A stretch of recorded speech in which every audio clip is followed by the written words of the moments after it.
బాధ్యత గల ప్రతిపక్షంగా మేమైతే ఎవరు సమ్మె చేయాలని కోరుకోం, ఎందుకంటే అది పద్ధతి కాదు. మేము బాధ్యత గల ప్రతిపక్షాలు, బాధ్యత గల ప్రతిపక్ష పార్టీగా మేము ఉద్యోగులు సమ్మె చేయాలని కోరుకోము, ఆర్టీసీ సోదరులు కూడా సమ్మె చేయాలని కోరుకోము.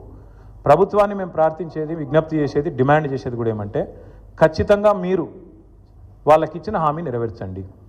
మీరు ఆర్టీసీ ఉద్యోగులకు హామీ ఇచ్చినారు, ప్రభుత్వ ఉద్యోగులకు హామీ ఇచ్చారు, నెరవేర్చండి. వాళ్ళకి ఇచ్చిన హామీ నిలబెట్టమని అడిగి వాళ్ళు ఇవాళ మీరు హామీ ఉల్లంఘిస్తే వాళ్ళు సమ్మెకు పోయే ఒక అనివార్య పరిస్థితి వస్తే దానికి వాళ్ళని నిందిస్తే ఎట్లా? అందుకే సమ్మెకు పూర్తి స్థాయిలో పోకూడదనే మేము కోరుకుంటున్నాం. ప్రభుత్వం ముందుకొచ్చి పరిష్కరించాలని కోరుతున్నాం. ప్రభుత్వం పరిష్కరించకపోతే ఏం చేయాలో మరి తర్వాత మా పార్టీలో చర్చించి నిర్ణయం తీసుకుంటాం.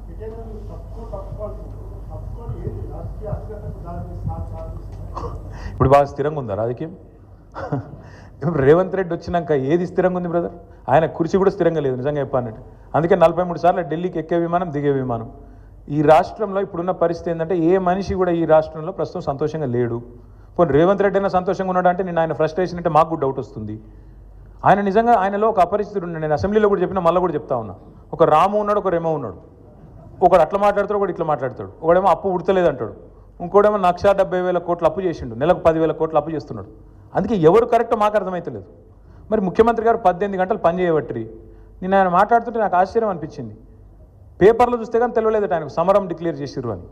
ఉద్యోగులు యుద్ధం ప్రకటించిందనేది పేపర్ చూసేదాకా ముఖ్యమంత్రికి తెలియలేదట. మరి 18 గంటలు పనిచేసే ముఖ్యమంత్రికి ఆయన కింద పనిచేసే ప్రభుత్వ ఉద్యోగులలో ఉండే అసంతృప్తి తెలియదా?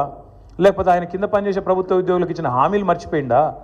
ప్రభుత్వ ఉద్యోగుల సమ్మె విషయం కానీ వాళ్ళు చేసే పోరాటం విషయం కానీ పేపర్ చదివితే కానీ తెలియని వ్యక్తికి ముఖ్యమంత్రిగా ఉండే అర్హత ఉందా? నేను అందుకే అడుగుతా ఉన్నా. Thank you.